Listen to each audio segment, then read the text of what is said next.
Olá, eu sou o professor Antero Arantes Martins, professor e também coordenador da pós-graduação em Direito e Processo do Trabalho do Legale, e eu quero conversar com você hoje, operador do direito, que atua ou pretende atuar na Justiça do Trabalho. Além de professor e coordenador do Legale, eu também sou desembargador no Tribunal Regional do Trabalho da Segunda Região e sou professor universitário há mais de 20 anos. Hoje nós vamos conversar um pouquinho sobre duas questões muito delicadas, que é a obtenção do benefício da justiça gratuita e o efeito disso na condenação no pagamento dos honorários advocatícios sucumbenciais. Eu não tenho nenhuma dúvida de que a restrição, a tentativa de restrição na obtenção do benefício da justiça gratuita e a condenação do beneficiário da justiça gratuita em honorários advocatícios foram duas das principais medidas da reforma trabalhista, a Lei 13.467 de 2017, para diminuir o número de ações na Justiça do Trabalho. Acontece que esse argumento de diminuir o número de ações aumentando o custo da ação é um argumento muito ruim, porque na verdade você está negando o acesso das pessoas à Justiça do Trabalho. É mais ou menos assim: se eu tenho 800 pessoas doentes e só tenho 400 leitos, a proposta de matar 400 pessoas para que as outras 400 pessoas possam ser acomodadas nos 400 leitos que eu tenho. É mais ou menos isso. Ao invés de você evitar que as pessoas fiquem doentes ou curar aquelas que estão doentes de outra forma, você elimina o problema eliminando as pessoas. Então, assim, se a Justiça do Trabalho recebe muitas ações, é porque existe alguma coisa errada lá fora, fora da Justiça do Trabalho. Existe alguma coisa errada nas relações de trabalho no Brasil. Você pode reduzir isso como? Aumentando a fiscalização do antigo Ministério do Trabalho, hoje Secretaria Especial do Trabalho e Emprego, do Ministério da Fazenda, aumentando o valor das multas, não é? Criando sistemáticas de ações coletivas para resolver o problema. Mas aumentar o custo, assustar as pessoas para que elas tenham medo de ir à Justiça do Trabalho, de fato produz uma diminuição no número de ações na Justiça do Trabalho, mas produz essa diminuição sem resolver o problema. Ou seja, o problema fica na sociedade e isso é muito ruim para quem imagina que está num Estado democrático de direito, como é a promessa do artigo 1º da Constituição Federal. Um Estado democrático de direito é aquele Estado que tem que estar de portas abertas para resolver os conflitos das pessoas, de todas as pessoas, inclusive daquelas que não podem pagar. Uma outra premissa equivocada nesse raciocínio é de que o autor, e só o autor, estaria agindo de litigância de má-fé, ao pedir coisas que ele não tem direito. As pessoas esquecem que muitas vezes o autor é o trabalhador, e o trabalhador ele tem uma hipossuficiência também probatória, não só na relação de trabalho, mas também na obtenção de provas. Para um ex-empregado conseguir uma ou duas testemunhas que vão à justiça depor, é muito difícil. Para a empresa, ela tem dezenas, centenas de testemunhas à sua disposição para levar. Para o autor empregado, ex-empregado, não tem documentos, os documentos estão todos sob a guarda da empresa. Numa prova pericial, o ex-empregado não tem dinheiro para pagar o assistente técnico e a empresa tem. Então, no mais das vezes, é também muito comum que a pessoa perca o processo, sucumba no processo, não porque ela agiu de má fé ou porque ela pediu que não tinha direito, mas simplesmente porque ela não tem capacidade probatória para litigar contra o empregador. Há um desnível aí também que precisa ser considerado. E o segundo erro na premissa é de que só o autor, eu não vou dizer que nunca, mas só o autor litiga de má-fé ao postular o que não tem direito, enquanto que o réu, a empresa, quando apresenta aquelas defesas absurdas, justas causas inventadas, documentos falsificados, cartões de ponto adulterado, não litiga de má-fé. Então hoje nós estamos vivendo um momento muito terrível no processo do trabalho, que a gente enfrenta como? Sabendo manusear muito bem esses dois institutos que nós vamos tratar aqui hoje, daí a importância, não é? Eu quero trazer para vocês um material que eu preparei e eu já vou mostrar para vocês como era a justiça gratuita antes e depois da reforma trabalhista.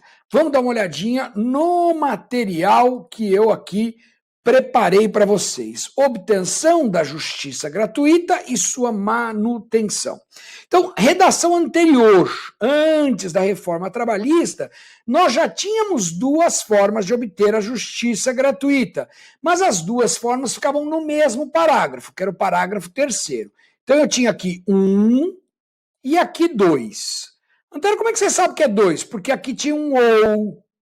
Ó, então, facultado aos juízes, órgãos, conceder a requerimento de ofício, benefício da justiça gratuita, àqueles que percebam salário igual ou inferior ao dobro do mínimo legal, ou declararem, sob as penas da lei, que não têm condições de pagar o processo, as custas do processo. Com a nova redação, e agora eu vou passar aqui para cima, para ficar mais fácil, dividiu em 2 parágrafos. Então, é facultado aos juízes e órgãos julgadores presentes nos tribunais a qualquer instância conceder requerimento de ofício, inclusive contra traslados de instrumentos, até que é igualzinho. Aqueles que percebam salário igual ou inferior a 40% do teto da Previdência. 1. O benefício da justiça gratuita será concedido à parte que comprovar a insuficiência de recursos. 2. Então vejam que era e continua sendo duas formas distintas de obtenção da justiça gratuita. A primeira, quem recebe salário até um determinado teto. O teto mudou, eram 2 salários mínimos, agora 40% do regime da Previdência. Mas o teto mudou, mas a lógica é a mesma. Quem recebe o salário até um determinado teto já tem o benefício da justiça gratuita e não precisa de mais nada, não é? O teto, 2 salários mínimos, daria aí R$ 2.090, R$ 2.100, 40% do teto da Previdência dá R$ 2.400. Então, quem ganha até R$ 2.400 não precisa fazer mais nada, já tem o benefício. Aí tem, na redação anterior era um parágrafo só, então tinha um ou declara a pobreza. E agora no parágrafo 4 diz, ou comprova a insuficiência de recursos. Bom, muito bem. Então, primeira coisa, são 2 regimes distintos. Eu tenho visto algumas decisões judiciais de primeiro grau dizendo assim, como ele ganha acima dos 40% da Previdência, não tem direito. Não. Se ele ganha até os 40% da Previdência, ele está no parágrafo 3º. Se ele ganha acima, ele cai no parágrafo 4º, que é comprovar a insuficiência de recursos. E aí muita gente diz assim, e como é que eu provo a insuficiência de recursos? Então preste atenção no texto. O texto diz, comprovar a insuficiência de recursos. Em é não. Comprovar que não tem recursos. Ora, como é que a gente prova que não? A prova que não é a chamada prova diabólica, não é? Eu costumo brincar com os meus alunos lá na pós, eu digo assim, né, a esposa chega para o marido e diz assim, você me foi infiel, você me traiu. E o marido diz, não, eu não traí. E ela diz, prova que você não me traiu. Ora, como é que esse marido prova que não traiu? Não é? É impossível. Ele vai responder, não, senhora. A senhora é que está afirmando que eu traí, a senhora é que tem que fazer a prova. Ó, gente, pode ser o inverso também, viu? Aqui não tem nada de feminismo, nem machismo, nem sexismo, nem coisa nenhuma. Pode ser o marido dizendo para a esposa, você me traiu. Ela diz não, o marido fala, prova que não. Ela fala, não, senhor, o senhor é que tem que provar que sim. O que interessa nessa fala é que quem afirma prova, quem nega, não prova. Então, a prova de não é declarar. O marido diz para a mulher, eu declaro a você que não te traí. E esta é minha prova. Porque a prova de que não fez é a sua declaração. A outra parte é que tem assim, mentirosa a sua declaração e eu vou mostrar que ela é mentirosa. Vamos trazer isso para essa situação que a gente está vivendo aqui. A pessoa é pobre, como ela prova que ela não tem recursos? Tem gente que fala assim, junta a declaração do imposto de renda. Ô gente, que bobagem, declaração do imposto de renda é um ato unilateral. Eu declaro no imposto de renda aquilo que eu quero, o que eu não quero eu não declaro. Não é? A gente tem inúmeros exemplos, e eu não vou citar aqui, de figuras públicas que não declaram bens nos seus impostos de renda e depois são pegas aí em casos de corrupção, de bens em nome de terceiros. Então, o fato de eu não declarar no meu imposto de renda não significa que eu não seja proprietário de um bem. Isso é uma loucura. Então, assim, a prova de que eu não tenho recursos é a minha declaração. Eu declaro que não tenho e a parte contrária é que tem que impugnar essa declaração e dizer mentira, falsa a sua declaração e trazer provas. O Antero então não mudou nada? Era a declaração e continua a declaração? Exatamente. Nesse aspecto não mudou nada. De declarar para comprovar a insuficiência não mudou nada. Por que o legislador fez isso? Atenção. Lá no artigo 574 da CLT, já está, da Constituição Federal, perdão, no artigo 574 da Constituição Federal, já está constando que o Estado proverá assistência judiciária integral e gratuita àquele que provar a sua insuficiência de recursos. E essa redação está lá desde 2004, entrou em vigor em 2005. Bom, muito bem. O CPC, que é de 2015, 10 anos depois, com esse texto constitucional, disse que a prova da insuficiência de recursos da pessoa natural é a sua declaração. Ou seja, o que a CLT fez foi adequar a redação infraconstitucional à redação constitucional, que é comprovar a insuficiência de recursos. É o que está na Constituição e é o que está aqui também. Quer dizer, então, que não mudou nada? A reforma veio e não mudou nada? Não, mudou, algumas coisas mudaram e são importantes. Né? A principal mudança é esta situação que diz que será concedido à parte, não é? E isso acaba com uma discussão antiga a respeito da possibilidade de se conceder ou não a justiça gratuita ao empregador. Sim, é possível conceder a justiça gratuita ao empregador, porque agora a lei fala claramente à parte. Embora o Tribunal Superior do Trabalho, um pouco antes da reforma trabalhista, já tinha baixado uma súmula, a súmula 463, né, em que ela estabelece exatamente isso. A pessoa natural prova a insuficiência de recursos por declaração e a pessoa jurídica através de prova documental. Antero, por que essa distinção? Simples, porque a pessoa jurídica é obrigada por lei a manter contabilidade, a manter documentos que demonstrem a sua situação patrimonial, o que não acontece com a pessoa física. Daí porque a pessoa jurídica precisa, de fato, não é, apresentar documentos que demonstrem a sua miserabilidade jurídica, ou seja, a sua impossibilidade de atuar no processo sem custear as despesas deste processo. E como se garante o acesso ao judiciário a todos, então também a pessoa jurídica, ok? Então, duas formas de obtenção da justiça gratuita, antes era 2 salários mínimos e agora 40% do teto da Previdência, vocês vão até ver que melhorou um pouquinho, né? Então, nesse caso, não precisa declaração ou prova. E aí, na outra forma, comprovar a insuficiência de recursos, então a gente vai aplicar aqui, como a CLT não diz como prova, o 99 do CPC. Presume-se verdadeira alegação de insuficiência deduzida por pessoa natural. No mesmo sentido, a súmula 463(1). Ok? Muito bem. E mais, continua aquela regra. ônus da prova. Provar a insuficiência de recursos é provar que não tem recursos, ou seja, determinar que se faça uma prova negativa. Daí porque basta afirmar. O que é importante? Nesse sentido, as seguintes decisões, todas posteriores à reforma trabalhista, todas do TST, vocês verão aqui, está muito pequenininho, mas diz aqui, uma decisão de 14 de junho de 2019, dizendo exatamente isso. A declaração de hipossuficiência econômica, presunção de veracidade, né? Olha aqui.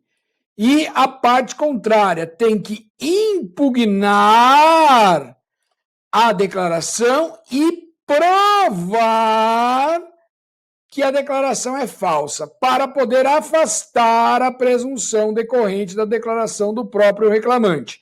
Decisão de junho de 2019, portanto, posterior à reforma. Outra decisão também, de agosto de 2019, né? Tudo TST, hein, gente? Justiça gratuita, né? Tá aqui, olha. O fato de ter remuneração superior aos limites mínimos estabelecidos por si só não demonstra que ele tem situação econômica que lhe permite demandar sem prejuízo próprio. Com efeito, o demandante apresenta a declaração de pobreza, presume-se que sua remuneração, ainda que superior a 2 salários mínimos, não permite o pagamento das custas, não é? Para aquela pessoa que confunde os dois sistemas, o de receber até um teto e quem recebe acima do teto não tem. Quem recebe acima do teto declara, ponto, é isso, ok? Outra decisão também de junho de 2019, também do TST, né? Diz a mesma coisa, declaração de pobreza, presunção relativa de veracidade não elidida por prova em contrário. Então, né, esta Corte Superior, outra, maio de 2019, entende que o fato do reclamante receber salário elevado não demonstra por si só que esteja em situação econômica que lhe permita arcar com as despesas do processo sem prejuízo do sustento de sua família, bastando a declaração de hipossuficiência econômica feita pelo reclamante. Não é? E assim vai, viu, gente? Várias outras decisões do TST, todas aí com referência, não é? Essa aqui, que é muito grande, eu gosto de chamar a atenção para esse texto em azul. Olha, para afastar a presunção decorrente da declaração do próprio reclamante, a parte contrária também tinha o ônus de alegar e provar. Alegar e provar que após a rescisão do contrato, o autor estava em situação econômica que não permitisse afirmar sua pobreza. Ou seja, está aqui, é uma decisão de outubro de 2017, já um pouquinho anterior à entrada em vigor da reforma, também do TST. O que eu quero dizer para vocês é o seguinte: a posição do Tribunal Superior do Trabalho é no sentido de que a parte apresentando declaração de pobreza, ela cria uma presunção iuris tantum, quer dizer, relativa, de que ela não tem condições de litigar em juízo sem prejuízo do seu sustento e de sua família. E que a parte contrária tem que impugnar, isso é preliminar de contestação, ou 5 dias da data que a parte juntar a declaração nos autos, se não for na inicial. Ela tem que impugnar e provar, ela tem o ônus da prova de que a declaração é falsa, de que aquela pessoa tem condições de litigar. Todas as decisões que eu trouxe para vocês aqui, elas têm esta conotação, o que me faz entender que este é o posicionamento do Tribunal Superior do Trabalho. Este posicionamento, a mim, parece um pouco restritivo, que a parte contrária tem que impugnar, ou seja, o juiz não poderia ex officio tratar desta questão. Eu tenho um pensamento um pouco mais abrangente. A prova é mesmo a declaração de pobreza, Mas o juízo pode, ex officio, fazer a verificação de que aquela declaração é falsa. Nós tivemos aqui na segunda região uma ação, eu não vou mencionar nomes, obviamente, de um jogador de futebol famoso, foi jogador de futebol da seleção brasileira, ganhava muito bem, ganhava mais de 600 mil reais por mês na época, e ele entrou com ação contra o seu clube e declarou pobreza e pediu a justiça gratuita. Não é? Então, uma situação dessa, não se pode impedir o juiz de ex officio tomar providências para verificar se essa declaração é verdadeira ou falsa. O juiz não precisa esperar a parte contrária e impugnar, até porque as custas do processo vão para os cofres da União. Então, há um interesse na moralidade do processo. Então, me parece que o juiz, tendo indícios de que a declaração é falsa, ele pode efetivamente tomar atitudes no processo que levem à caracterização dessa falsidade, independentemente de ser provocado pela parte contrária, ou seja, de ofício. Agora, eu tenho visto aí algumas situações que, para fazer isso, o juiz entra no Facebook da pessoa e começa a extrair dali dados que demonstrariam que essa pessoa não é pobre. Bom, eu tenho restrições a respeito disso. A gente sabe que nas mídias sociais, né, o Facebook, é um mundo de faz de conta, é um mundo de mentirinha. O fato da pessoa postar, teve um caso assim, fotografia de comidas caras no Facebook, não significa que essa pessoa efetivamente comeu essas comidas caras, e se comeu, não significa que ela pagou. Ela pode ter sido convidada por alguém para ir a um restaurante comer uma comida cara. Então, fotografias, quem já não viu isso? A pessoa tira uma fotografia e faz uma mesclagem com a Torre Eiffel e parece que a pessoa está em Paris e ela nunca saiu de São Paulo. O Facebook tem muito disso. Então, me parece que não são estes os elementos aptos a questionar se a pessoa faz viagens ao exterior ou não. Não é? Então, o juiz tem outros elementos. Ele pode consultar a Receita Federal, verificar qual foi o rendimento dessa pessoa no ano anterior, quais são os seus bens, se ele tem imóveis, se ele tem veículos, não é? Enfim, ele pode tomar medidas ex officio, me parece, se ele tiver indícios de falsidade, para, de fato, indeferir um benefício baseado numa declaração falsa. Mas, de qualquer maneira, é importante lembrar o que prevê o artigo 99, parágrafo 2º do CPC, e eu vou chamá-los aqui para este caso. Olha só, o juiz somente poderá indeferir o pedido se houver nos autos elementos que evidenciem a falta dos pressupostos legais de concessão da gratuidade, devendo, antes de indeferir o pedido, determinar à parte a comprovação do preenchimento dos referidos pressupostos. O que significa que, se o juiz entender que há nos autos elementos que autorizem o indeferimento, antes de indeferir, ele tem que dar à parte a oportunidade de se explicar. Explica o que é isso. Você foi a Paris? Com que dinheiro você foi a Paris? Explique isso. Você tem este automóvel? Você tem este imóvel? Explique essa situação que aparentemente é incompatível com a sua declaração de pobreza. Ou seja, não pode indeferir sem dar à parte a oportunidade de se explicar. Isso está muito claro no texto legal. E aqui nós temos um problema, porque no processo do trabalho, os juízes e os advogados se acostumaram de que a questão da gratuidade da justiça seja relegada ao momento da sentença, não é? Diferentemente do que acontece no processo civil, que o juiz já decide de antemão se ele concede ou não o benefício.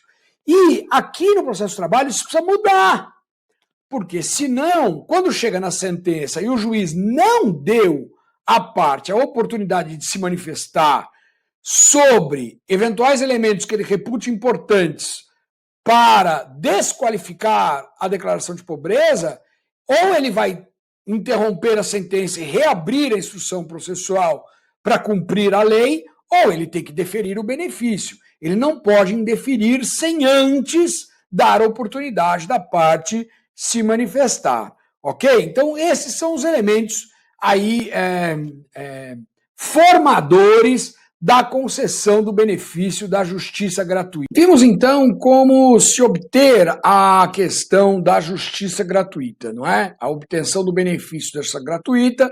É bom lembrar, obviamente, que a justiça gratuita ela se refere a uma situação de estado da pessoa ou da empresa, ou seja, uma condição de que naquele momento a pessoa não pode suportar as despesas do processo. Se no futuro essa situação se reverter, o benefício é cancelado e ela paga as despesas. O contrário também é verdadeiro. Num determinado momento, a parte pode estar em condições de litigar no processo e, num momento futuro, ela perde essa condição e cai na situação de pobreza.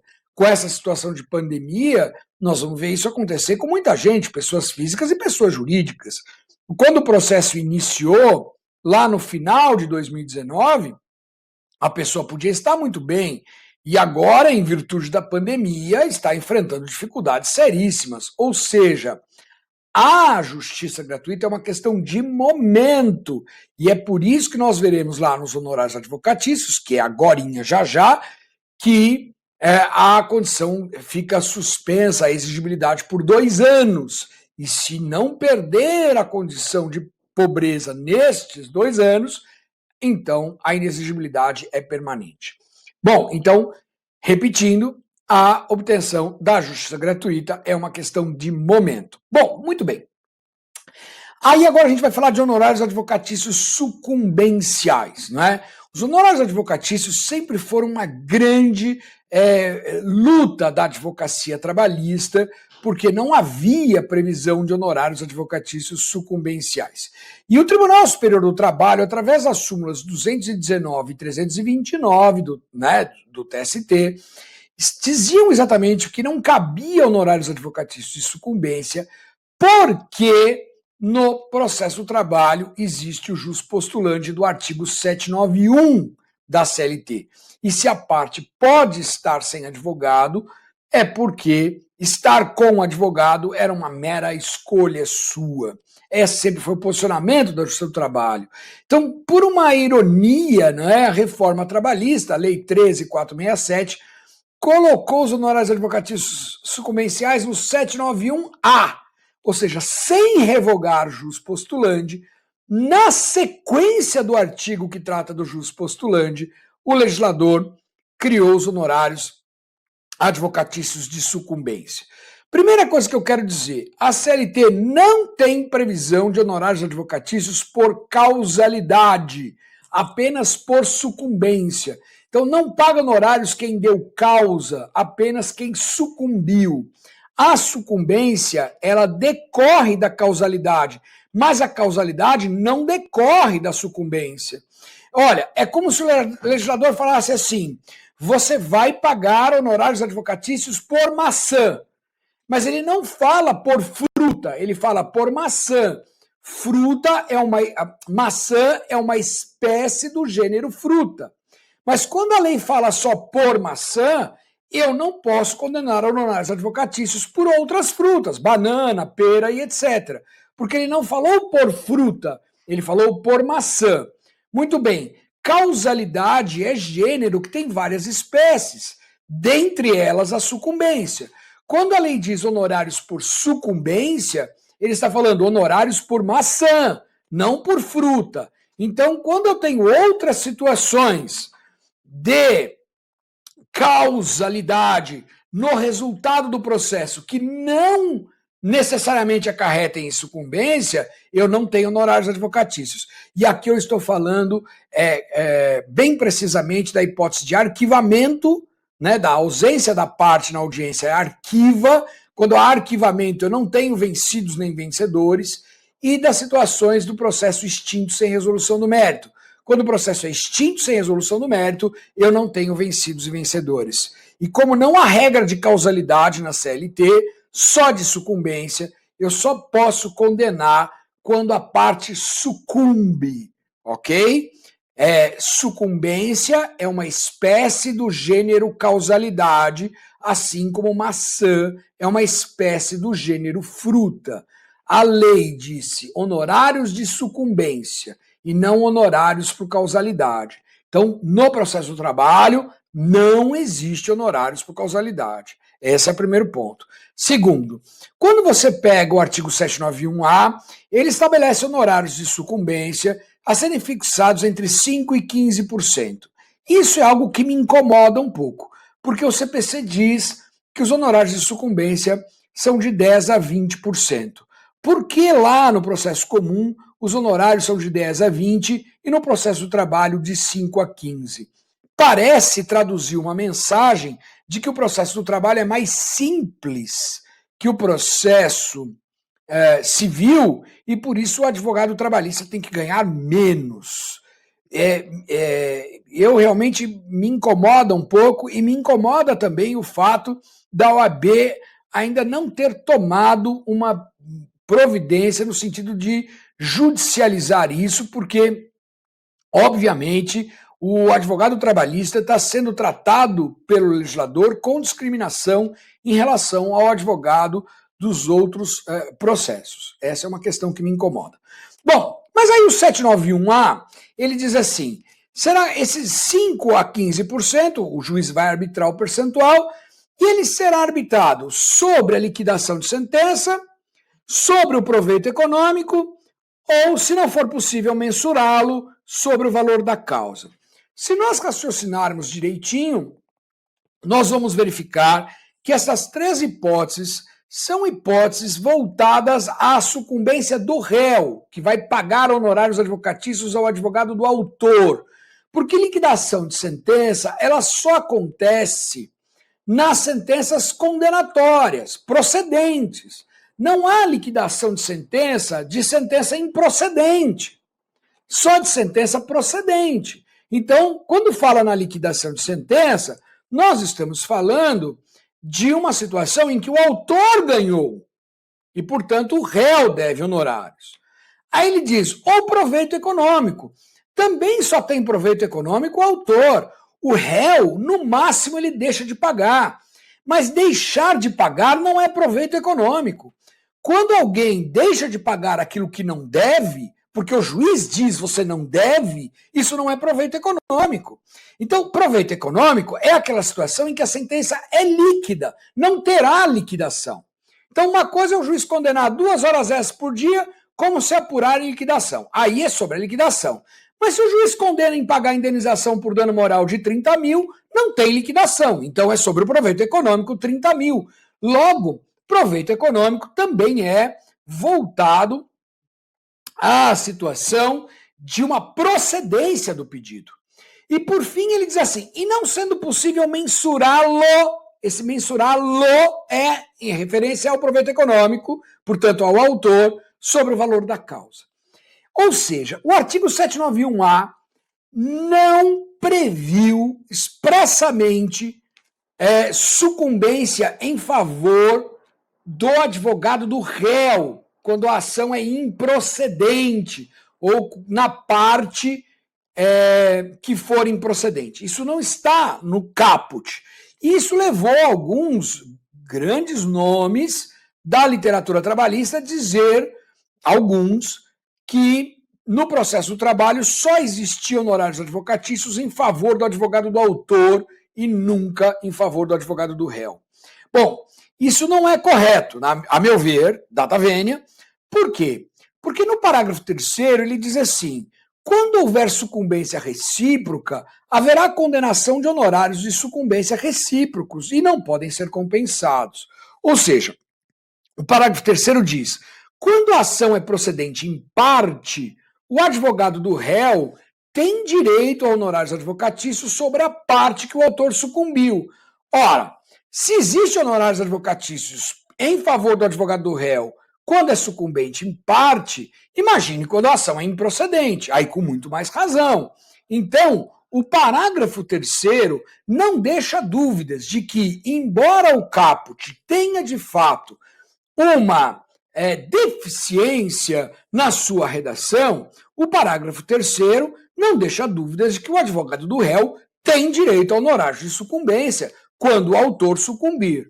Então, o que a gente precisa aí é construir a base de cálculo desses honorários advocatícios. E o que eu tenho visto, é meu entendimento, e eu tenho visto na maioria das decisões, é no sentido de que os honorários advocatícios devidos ao advogado do réu, eles serão aplicados sobre a soma dos pedidos julgados inteiramente improcedentes. A soma dos pedidos julgados inteiramente improcedentes. E aqui eu já tenho que falar uma coisa muito importante. As pessoas confundem procedência parcial com sucumbência parcial, não é? Há uma confusão aí que precisa ser desfeita. Se o empregado pede 2 horas extras por dia na inicial e a reclamada diz ele não tem direito a horas extras, a sentença diz ele tem direito a hora extra, mas a 1 por dia, esta ação é procedente em parte. Mas só a empresa sucumbiu, porque a discussão na fase de conhecimento é da existência do direito, chamado andebeatur, e não da quantidade do direito, chamado quanto debeatur. Portanto, se o empregado diz, eu tenho direito a horas extras não pagas, e a empresa diz, não existem horas extras não pagas, a sentença diz, existem horas extras não pagas, quem sucumbiu foi a empresa e o empregado ganhou. Se o empregado diz, eu tenho direito adicional de insalubridade em grau máximo, e a empresa diz, não tem direito adicional de insalubridade, o juiz na sentença diz, tem insalubridade em grau médio, só a empresa sucumbiu. Porque o que eu discuto nessa fase é a existência ou inexistência do direito. Então, quando é que o autor sucumbe? Ele sucumbe quando a pretensão é julgada inteiramente improcedente. Então ele diz, eu tenho direito adicional de insalubridade em grau máximo, a defesa diz, não há direito adicional de insalubridade, e a sentença diz, não há direito adicional de insalubridade. Neste caso, a sentença reconheceu que a razão estava com a defesa, não há direito adicional de insalubridade. Logo, a inicial, o autor sucumbiu, e sobre este pedido, julgado inteiramente improcedente, incide os honorários advocatícios devidos ao advogado do réu. Nós não estamos falando agora de justiça gratuita ainda, nós estamos falando de base de cálculo.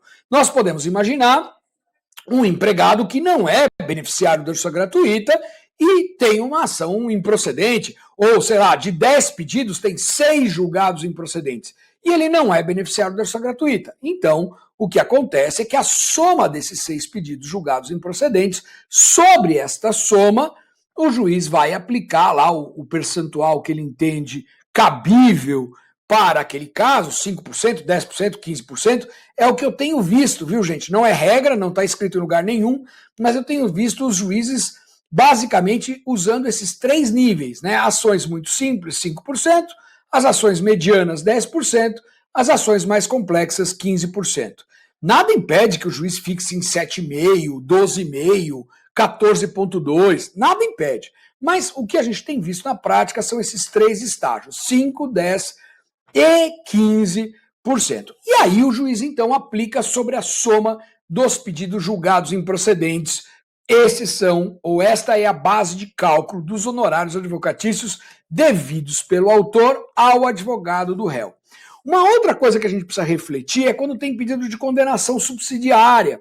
Às vezes o reclamante ganha a ação principal, horas extras, ele ganha. A primeira reclamada tem que pagar horas extras. Mas a segunda reclamada não tem responsabilidade subsidiária porque não provou que foi a tomadora de serviços do reclamante, não é? Então, em relação à segunda reclamada, a ação é inteiramente improcedente. O que eu proponho uma reflexão aí para todos que estiverem ouvindo a gente? Ora, qual foi o pedido direcionado à segunda reclamada? Foi o pagamento de horas extras? Não, não foi. Foi um pedido de condenação subsidiária, ou seja, de um reconhecimento, uma declaração de que aquela empresa é garantidora da dívida.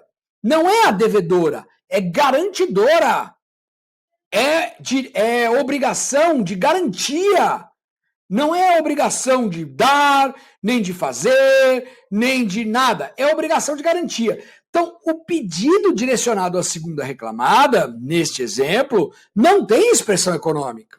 Portanto, o empregado não pode ser condenado a pagar 5, 10 ou 15% sobre o pedido da ação toda, porque ele ganhou a ação. O que ele perdeu foi o reconhecimento da condição de garantidora da segunda reclamada. Então, obviamente que os honorários advocatícios não podem ser calculados sobre o valor da ação, porque ele ganhou a ação. Então, aqui o juiz precisa, se valendo de um outro dispositivo legal, arbitrar com ponderação o valor dos honorários devidos ao advogado da segunda reclamada. É uma sugestão que eu faço, ok? Bom, e aí a gente vai cair agora, já caminhando aí para a parte final do nosso curso, no famosérrimo parágrafo 4º do artigo 791A, que vai tratar exatamente da questão do beneficiário da justiça gratuita ser condenado em honorários advocatícios. E aqui eu quero, antes de ir para o artigo, eu quero já fazer uma distinção muito clara com você. A lei não proíbe, e nem a Constituição, que o beneficiário da justiça gratuita seja condenado na despesa, condenado no pagamento dos honorários. O que nós vamos discutir é se isso pode ser exigido dele. Exigibilidade, como vocês sabem, é um dos requisitos do título executivo. Ele tem que ter certo, líquido e exigível. Será que essa dívida pode ser executada? Isso é exigível do beneficiário da justiça gratuita? É isso que nós vamos discutir. Eu tenho recebido muitos recursos lá no tribunal em que o advogado diz que a condenação do beneficiário da justiça gratuita é inconstitucional. Não, a condenação não é. Ele é condenado. Agora, ele não pode, e é isso que a gente vai discutir, ver se ele pode ou não ser executado, né? Agora, então, para essa parte final, vamos ver se a gente entra aqui no parágrafo 4º. Eu até vou mudar de lugar aqui para ficar mais fácil. É o que nós vamos discutir agora. Vencido o beneficiário da justiça gratuita, desde que não tenha obtido em juízo, ainda que em outro processo, créditos capazes de suportar a despesa, as obrigações decorrentes da sua sucumbência ficarão sob condição suspensiva de exigibilidade e somente poderão ser executadas se nos 2 anos subsequentes ao trânsito em julgado da decisão, que a certificou, o credor demonstrar que deixou de existir a situação de insuficiência de recursos que justificou a concessão da gratuidade da justiça, extinguindo-se passado este prazo tais obrigações. Esse parágrafo ele é muito grande e ele traz muitas informações que nós precisamos dissecar. O que a lei diz? O condenado, o beneficiário da justiça gratuita pode ser condenado em honorários advocatícios? Sim, ele pode ser condenado. E isso não é inconstitucional. O que ela diz é que ele não pode ser executado, salvo executado. A lei não fala em compensação, ela fala em execução. Então, ele só pode ser executado quando deixar de ocorrer a condição suspensiva de exigibilidade. Gente, condição suspensiva de exigibilidade é o que impede a execução. Qualquer pessoa que estuda execução sabe disso. O título executivo tem que ser líquido, certo e exigível. Se ele estiver sujeito à condição ou termo, eu tenho que esperar ocorrer a condição ou termo. Então, um cheque um cheque que tem uma nota promissória, que tem uma data de vencimento lá para o dia 10 de outubro, ela não pode ser executada agora. Ela está em condição suspensiva de exigibilidade porque o termo é 10 de outubro. Né? Vamos lembrar que termo é um evento futuro e certo. E esse aqui é uma dívida que está sujeita a condição. Condição é um evento futuro incerto. Se a parte deixar de ter a condição de pobreza, então ela pode ser executada. Isso dentro de um prazo de 2 anos.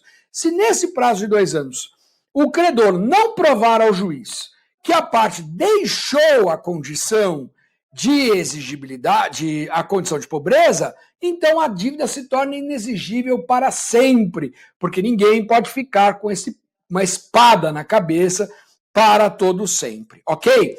Agora, o grande problema é que as pessoas têm interpretado esses créditos capazes de suportar a despesa. Eu vou voltar lá no texto legal e vou tentar dar uma limpada aqui para a gente ficar só com o que nos interessa neste momento, que é essa expressão aqui, ó, desde que não tenha recebido em juízo, né, créditos capazes de suportar a despesa. Tem muita gente aí interpretando isso como um crédito matematicamente superior. Então, ele ganhou 10 mil de verbas trabalhistas e foi condenado a pagar 9 mil de honorários. Ah, o crédito é capaz, ele vai ter que pagar. Não é essa a interpretação. A interpretação é assim: se ele tiver créditos capazes de retirá-lo da condição da pobreza, ele deixa de ser pobre, então ele vai pagar. Se o crédito for capaz de retirá-lo da condição de pobreza. Não é um crédito matematicamente superior, é um crédito apto a extinguir a condição de miserabilidade que ele tinha. E, portanto, ele deixa de ser pobre e aí ele paga. Por quê? Porque a Constituição diz que o pobre não paga nada. Concessão do benefício da assistência judiciária integral e gratuita.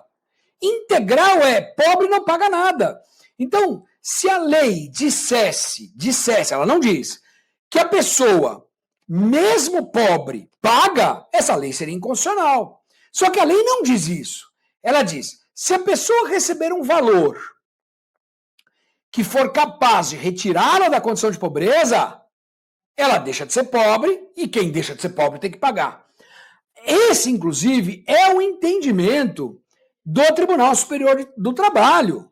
Né? Tem precedentes no Tribunal Superior do Trabalho que dizem que é assim, eu vou ver se eu localizo aqui,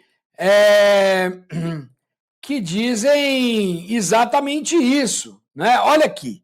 Né?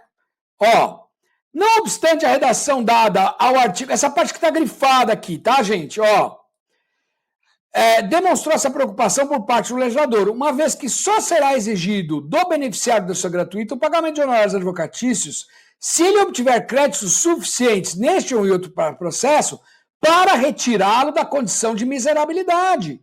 Caso contrário, penderá por 2 anos condição suspensiva de exigibilidade. A constatação da superação do estado de miserabilidade, por óbvio, é casuística e individualizada. Então, o que está dizendo aqui o ministro Alberto Luiz Bresciani? Né? Ó, decisão de maio de 2019, do TST. Então, já é da instância superior. O que ele está dizendo? Que se a pessoa deixou ou não de ser pobre, isso vai ser analisado caso a caso, não tem uma regra geral. E segundo, não é qualquer crédito que pode autorizar o beneficiário da justiça gratuita a pagar os honorários advocatícios a que foi condenado, mas apenas aquele crédito capaz de retirá-lo da condição de pobreza. Bacana, pessoal? Olha, com isso a gente deu uma pincelada, é um curso de tiro rápido, né? Nós temos na pós-graduação de Direito do Processo do Trabalho uma noite inteira, são 3 horas no presencial, 2 horas no online, para tratar deste tema com profundidade. Hoje a gente deu uma pincelada naquilo que é mais importante para que você já possa ir utilizando por aí. E encerrando esse curso, eu venho convidá-lo a conhecer a plataforma do Legale no YouTube, o Legale Virtual. Lá existem diversos vídeos gratuitos que você pode assistir. Repito, você pode assistir gratuitamente diversos vídeos meus e de outros professores de outras áreas, para que você possa nos conhecer melhor o Legale, conhecer o corpo de professores e quem sabe aí, então, a gente volte a se encontrar no nosso curso de pós-graduação, ok? Eu vou esperar por vocês. Um abraço!